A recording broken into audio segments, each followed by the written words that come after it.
All right, right now, let's meet our first guest. He's a leading expert on sales and marketing, has a hugely popular business blog, and is the author of Duct Tape Marketing. He's been helping small business owners and entrepreneurs master marketing with his highly successful system. Please welcome John Jantsch. All right.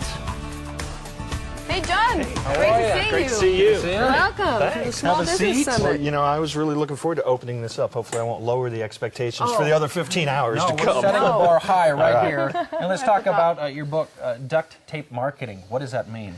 Well, you know, I have actually been working with small business owners for over 20 years. And about 5 or 6 years ago, I decided, you know, I love working with small business owners, but they're really, in some ways, rather difficult to work with because they have the same needs as much larger organizations, but in some cases not the same resources and budgets and all those things. So, you know, I said, somewhere a light bulb went on, and I said, you know what the world needs is a small business marketing system, something almost curriculum-based, you know, that a small business owner could look at it and say, you know, here's what I get, here's the results I can expect, here's what it costs. And so, in essence, what we're trying to do is turn marketing, this sort of amorphous service into a product. And so because it was a product, you know, I had to give it a name, right? And came up with Duct Tape Marketing. I'd like to tell people that I spent hours and hours in focus groups and thousands of dollars. Exactly. But it actually just came to me one day as the perfect metaphor, really, for what it's like to own a small business. I, too, had owned a small business at that point for about 15 years, so I think I knew a thing or two about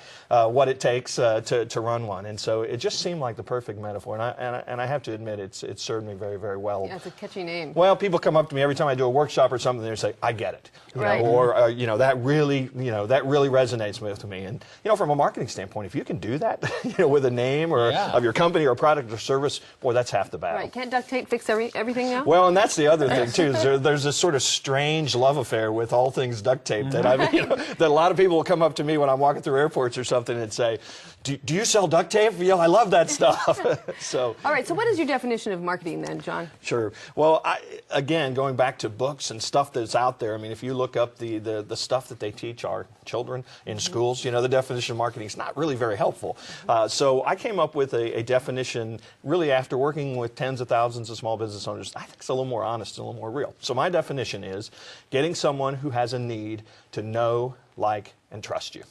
And I really think that is the essence of what we do as small business marketers. Now, if you have millions and millions of dollars to spend in advertising, you can buy some of that. You know, great Super Bowl ad, you know, can make people really excited about you. But most small businesses, since they don't, really have to take a much more strategic approach to developing that. Because in a lot of cases, what they need or want to really change their life is 10 more good customers, right? And so focusing everything on building that know, like, and trust is really at the heart of our approach, at least. Now, growing up, I was one of those people who made a lot of mistakes, but everybody around me was quick to say, oh, no, it's okay, you'll learn from your mistakes, which is actually a perfect thing for small business because instead of us telling people what they should do, it's good to learn from our mistakes. What are some of the most common things people do wrong with marketing small businesses? Well, it probably comes under the heading, I mean, very few small business owners that I've run into anyway got into business because they were A, great marketers, or B, they wanted to be great marketers. They got into business because they knew how to do something, they loved something, they'd invented something, and that's what they really want to do.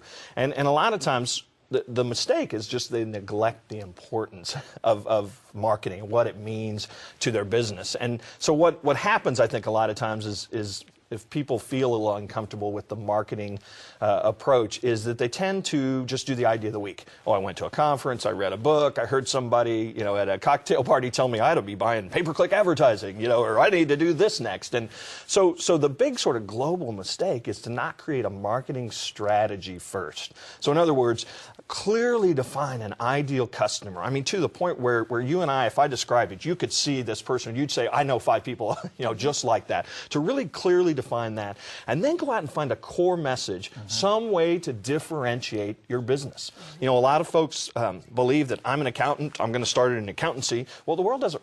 There are probably enough accountants in the world, you know, and enough accounting businesses out there in the world to serve all of our needs. So the world doesn't just need another accountant. It needs one that clearly has a different approach, clearly has a way to stand out and serve somebody who has a specific need. So going out and creating a marketing strategy based on those two components is really the first thing you need to do before you ever start thinking about the tactical things, you know, to make the phone ring. Okay, so we need the strategy, but how do we develop it? You said we have to know Sure. who your customer is, right? Right. So where do you start with that Yeah, then? well, see, what a lot of small businesses do, and I don't blame them. I did this. You know, you guys probably did this. You know, the phone rings, somebody says, we want you to do X. Well, how hard could it be, right? You know, never done it before. I can do that. Yeah, sure, we'll do that.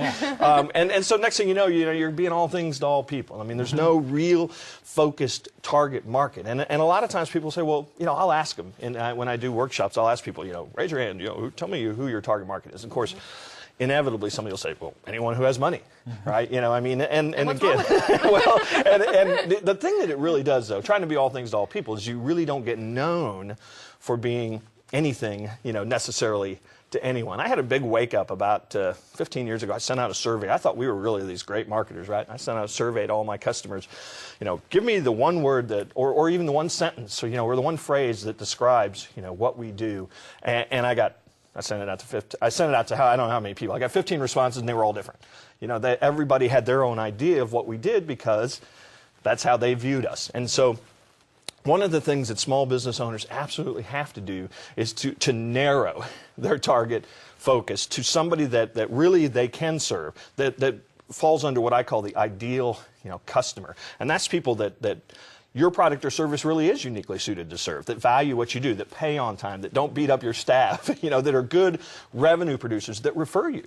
That, to me, is your ideal customer. And a lot of times, if you've been in business for any amount of time, a lot of times it's simply a matter of profiling your existing customer base. Anytime I've had a small business owner put on a spreadsheet, you know, here's our customers by revenue, here's what we know about them demographically, here's how we found them, here's who refers, you know, that kind of stuff. If they take the time to spreadsheet that out, the light bulb always goes on. It's like, why are we working with these people? You know, why are we doing this? We don't even do this anymore. We've outgrown these. And they're able to go, here's who we serve the best. Let's tell the world that this is what our business or who our business was made for, and communicate that in everything we do. And when you do that, you really can be known. The smallest of businesses can really compete with the largest of businesses if they're known for serving somebody, a very narrow target market. And you know, sometimes it's hard because you're also by virtue of describing this ideal customer, you're also saying, all you people over here, we don't work with you. Right. You know, That's and hard. that's scary for people. We don't want your money. Exactly. Yeah. Keep your money. Yeah. Well, so you've talked about boiling it down to finding your ideal customer, but I know your other big highlight in the book is, once you have it, finding your core message. So how do you find your core message, and then what do you do once you have it? Well, you absolutely have to differentiate your business. I mean, the world, whether it's true or not, in fact, in most cases it's not true, but the perception of your prospects is one accountant's like another, one plumber's like another, one, you know, remodeling contractor's like another. And if you don't do anything to prove that wrong, you know, to differentiate your business, then what your prospects and maybe to some degree your customers will do is they'll choose the only metric they can. You know, how much, right? I mean, price. Right.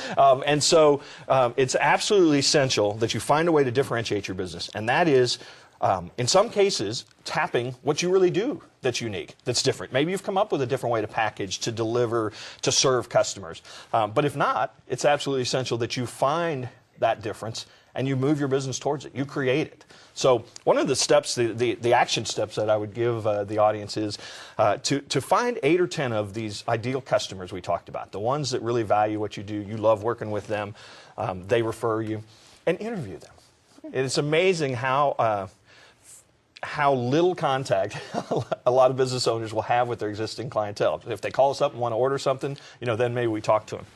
But interview them and ask them, well, couple You mean things. actually get them on the phone? Yeah, get them on the phone. Get them on the phone. Now, some people use a third-party research firm. This isn't scientific research. This is sort of gut check, okay? So get them on the phone.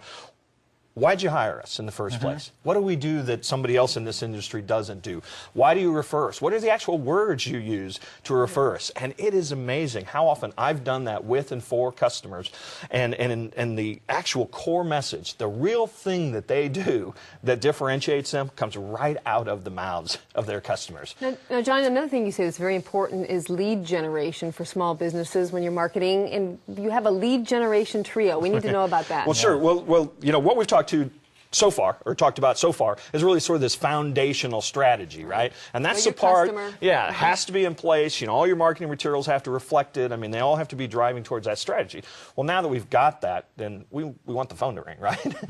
And unfortunately, a lot of small business owners think in terms of what's the one thing I can do. I can't tell you how many times I've gotten that question. Tell me one thing I can do that'll make a difference tomorrow, you know, in lead generation. And I firmly believe that, and that's why we actually call it the duct tape marketing system, is that if you take a systematic approach to marketing, it doesn't even have to be, then this will be heresy for some people, it doesn't even have to be that good or creative. I'd rather see repetitive, consistent, you know, always being there, building know, like, and trust over the greatest idea, you know, ever known in marketing, in the marketing world. So the lead generation trio is advertising, public relations, and referrals, or a systematic approach to generating referrals, and taking some element, in some cases 1, 2, and 3 elements of each of those is absolutely essential in consistently generating Don't leads. give us all of the trio, because we're getting back to it. We're going to get back to that in just a minute. Okay, John, thank you. Stay tuned, everyone. When we come back, John's going to finish his essential lead generation trio information, and you'll find out why public relations and referrals are necessary to your business success, and how it doesn't need to cost big bucks to have both. We're talking about lead generation right now with small business marketing expert and author of Duct Tape Marketing, John Jantsch. And we're glad to have you with us, John. We just got started with this whole lead generation thing, the trio. Let's go over those one more time. Sure. Well, we're trying to make the phone ring now. That's the part a lot of people understand. And so, to me, any lead generation activity needs to involve some form of advertising, needs to involve some form of public relations, and a systematic approach to generating referrals. These all need to work together to build the proper momentum. You remember in the first segment I talked about know, like, and trust? Well, a lot of that comes about from people seeing you numerous times, from hearing your message in different environments. And so they all need to work together. There is no one silver bullet, no one magic way to generate leads. You're a small business, though. Advertising's expensive. Yeah. Well, it certainly can be. And I think because for a lot of people, that is the one line item. Okay, I want this ad, I write this check. You know, there's dollars attached directly to that activity. What I have found is that it's overly expensive for small business owners because they don't really approach it the right way. And a lot of it's because what they see out there, and I'm sorry if I insult any of the listeners right now, it's not really very good examples. Advertising, if you're going to run advertising, first off, and I shouldn't have to say this, but it needs to be very, very targeted. And a lot of people really miss that. They think, well, here's a magazine, the person came in, said it was a great buy, they had all kinds of readers. Well, they weren't the right readers necessarily, right? Our ideal target market. So it needs to be targeted. It absolutely should be direct response. For the small business owner, there may be a time to run an ad that says, look how great we are, call us up so we can come down and sell you something. Yeah. But for the most part, the ad should say, come to our webinar, visit, get our free white paper, come and hear the 27 mistakes that people make when they're preparing their taxes. So, in other words, give people that are seeing the ad or reading the postcard a reason to do something, a call to action. And the third part, and these really go together, is then it has to be very measurable. Don't run any advertising that you can't figure out whether or not it's producing results for you. Right. And it's amazing, but a lot of times, for whatever reason, the message was wrong, the medium was wrong, the target market was wrong. There are a lot of cases where advertising won't produce the results that you're after, for the return on the investment. So if you're measuring it, you can understand, very clearly, here are the ads, or here's the publication that's producing results. I'm going to do more there. Here's the stuff that's not. Get rid of it. Okay. And taking that approach and that strategy will make make advertising for the small business pay. Jumping into advertising as a small business is a feat in itself, saying I'm stable enough, I know enough, I've got enough money to make advertising work. PR, public relations, is a whole other level that a lot of people are hesitant to jump into. How do they know when, and how do they go about doing it? Again, I say go about it right away. I mean, it's a core component of the lead generation trio, and I think sometimes people are hesitant to jump into it because they wrote that press release, by God, for their 3rd anniversary, and it didn't show up on the front cover of the New York Times, so it doesn't work. Yeah, right? What's up with that? and unfortunately, that's just not how it works. But the thing about PR is, and it's a very broad field. When I'm talking about it for small business, I'm talking about getting a mention or a story in a positive way about your products or services, in a press or in a television or radio show that your target market reads or consumes in some way. The thing about it is, it's that third-party endorsement is really, really effective. I mean, you can have, and there are countless studies, you can have a great article about your company in the same publication where you've maybe paid $50,000 for an ad, and that article will generate 10 times the response that the ad did. A lot of times because we've sort of been conditioned to believe that if this is an ad, you're trying to sell me something.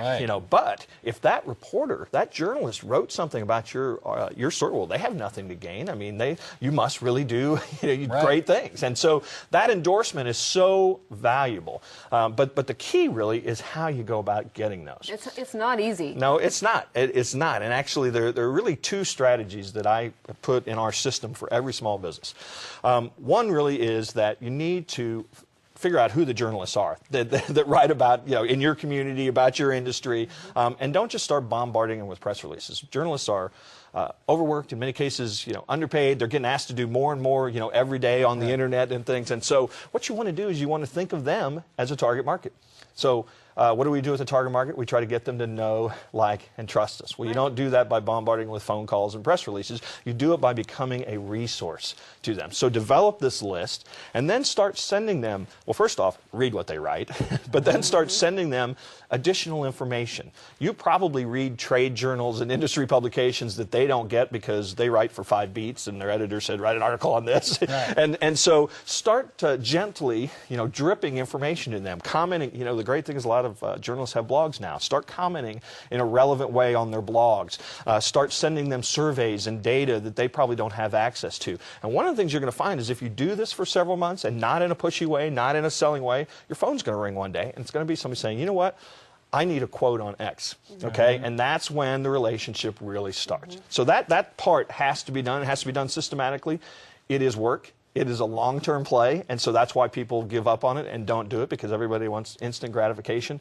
But long-term, it is one of the best strategies you can employ. Now, short-term, what I tell every business owner to do is you need to be putting out a press release on a monthly basis, okay? Some type of newsy thing is happening, even if you have to scratch pretty hard to find it. You've hired somebody new, you won an award, you got somebody in your employment, got some new designation, you've joined a board of the chamber. I mean, little newsy things. Could you send out a press release to announce that you're going to start sending out press releases? Well, that's a great, hey, let's map it out, let's put it on a calendar, and we'll approach that. But the idea behind it is that one of the best ways to get PR, to get press, or to get more PR, get more press, is to get a little, So, and that has to be done systematically. If you've got a great news story, they'll find you, they'll write about you, but the fact of the matter is most of us don't. I mean, we're doing little things, we're making it up every day, we're trying as hard, and some of that is newsworthy.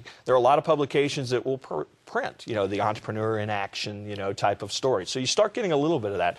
Think in terms of your alumni newsletters and, all the kind of places that maybe you don't think of as glamorous, but they're places that actually could add to your overall impressions. Now, getting in the habit, setting that up, mapping out as a calendar, is absolutely essential if you want to get the ball rolling in this whole PR area. Now, you have a dirty little secret that you have regarding press releases, so are you willing to share that with us? I've decided that I'm going to keep it to myself. You're not going to tell us. You have to read the book, huh? Well, as a matter of fact, it actually is in the book, but I'll tell you my secret, and I learned this accidentally. A press release, most of the viewers are probably pretty familiar with what that is. They've seen one, but it's essentially a 1 or 2 page document that's formatted in a way that the media likes to see, a headline, contact info, all that kind of thing. Most people have probably seen that. What I found is that I had customers that we would have doing this press release, and we called it the Press Release of the Month Club, that they're sending out something on a monthly basis. Well, we wrote that thing, and maybe we sent it to 8 or 10 journalists that they had targeted, and so we said, let's send it out to our customers. Let's send it out to our hottest prospects, just our list of, 300 or whatever it is that we like to communicate with. And what we found was, A, it was kind of newsy stuff that they wanted to know anyway, that we probably should have been telling them anyway, and we weren't. But B, and this was the part that's probably the dirty little secret part, is we started getting comments from prospects and referral sources and partners going, boy, I saw you in the news again. You're just in there all the time. You know, you must really be doing some great things. It was the impact of getting this document that people had realized was a press release, and the connection was you were in the media again. So I would suggest to viewers. I read about you somewhere recently. Exactly. It's sort of the collective, you know, conscious branding. But it is amazing. Every time I've done it, it works, and people will be really, really pleasantly surprised if they take that strategy. One of the surefire signs that you're doing well, or at least that things are going the right direction, is referrals. And you talk about that being a hugely important thing, maybe something people don't necessarily keep track of like they should. Yeah.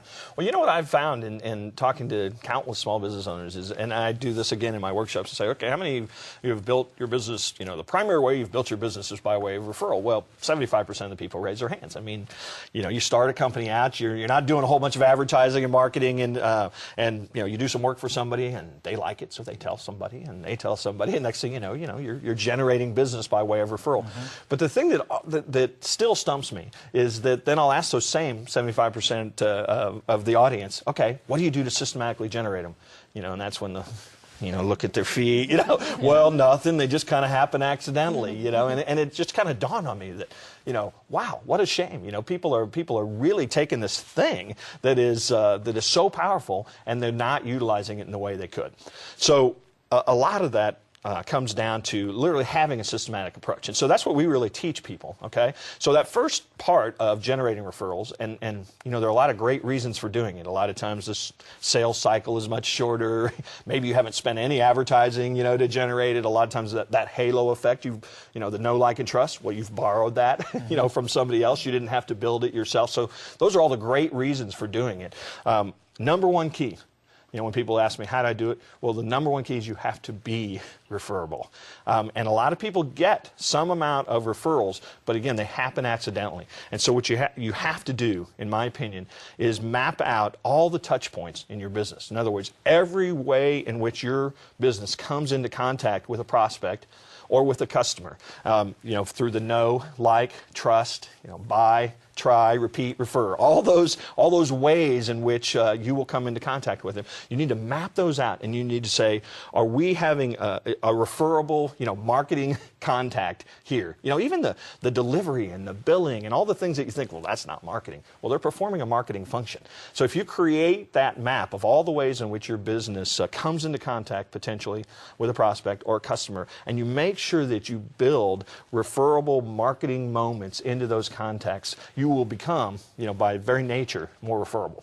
Now, the next part is you absolutely have to make it a mindset, an expectation that every new customer that comes into business with you is going to be so thrilled that part of their responsibility, literally their job, will be at the end of 60, 90 days, whatever the engagement is, that they will introduce you to 3 to 5 people who also would like the result that you've been able to deliver for them. And that mindset part is something that sometimes people struggle with, because it's like, are we begging, and what you're doing is if you provide a valuable service, if in many cases you're changing people's lives, by what you can bring, well, then why wouldn't they want to introduce that to their friends and neighbors and colleagues? Well, John, they just handed me a press release, says we're out of time. All right. That's good news. You're right. And for more information on duct tape marketing, go to our website, sbsummit.com/guests. Thank you so much. Well done. Thank you, John. Yeah, good job.